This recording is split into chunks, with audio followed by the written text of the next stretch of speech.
లో 41.75 మీటర్లు ఎత్తు. అది గత ప్రభుత్వం పట్టించుకుంటే ఒక 6 నెలలు అయిపోయేది, చాలా అద్భుతంగా నడుస్తుందని ఆపేశారు. ఇప్పుడైనా వేగంగా చేసేయచ్చు, కొన్ని ఇబ్బందులు ఉన్నాయని చెప్పారు సాంకేతికంగాను. తర్వాత కాఫర్ డ్యామ్ పడిపోయిందని చెప్పారు, అవన్నీ సర్దుబాటు చేయొచ్చు, ఇక్కడ ఏమి ఇబ్బంది లేదు.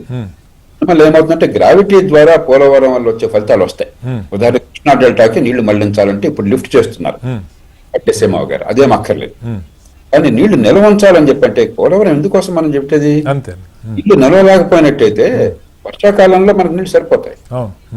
తర్వాత సంగతి ఏంటి, వర్షాకాలంలో వరదల నీళ్లు కొన్నైనా పట్టుకోకపోతే నాకు గుర్తున్న పోలవరంలో 220 టీఎంసీ నీళ్లు మనకు నిల్వ ఉంచుకోవచ్చు. దాంతో పాటు హైడ్రో పవర్ కూడా తీసుకురావచ్చు. అలాగే ఉత్తరాంధ్రకి వెళ్ళాలని చెప్పంటే ఎత్తు పెంచాల్సిన అవసరం ఉంది. దానికి నాకు గుర్తున్నంత వరకు ఆఫ్ హ్యాండ్ నేను చెప్పలేకపోతున్నాను, నా దగ్గర పుస్తకం లేదు. 44.5 45 మీటర్లో ఉంది. దానికోసం ప్రాజెక్ట్ తయారు చేశారు.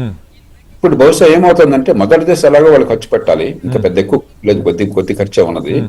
రెండవ దశలో ప్రధానమైన ఖర్చు డ్యామ్ కోసం కదా, 60,000 కోట్లు అవుతుంది. భూసేకరణ నిర్వాసితులకి రిలీఫ్ ప్యాకేజీ, దాన్ని తప్పించుకోవడం కోసం వాళ్ళు కొంచెం అక్కడ సన్నెక్కుని దొక్కుతుంటారు. మనం ఖచ్చితంగా గట్టిగా పోరాడాలి.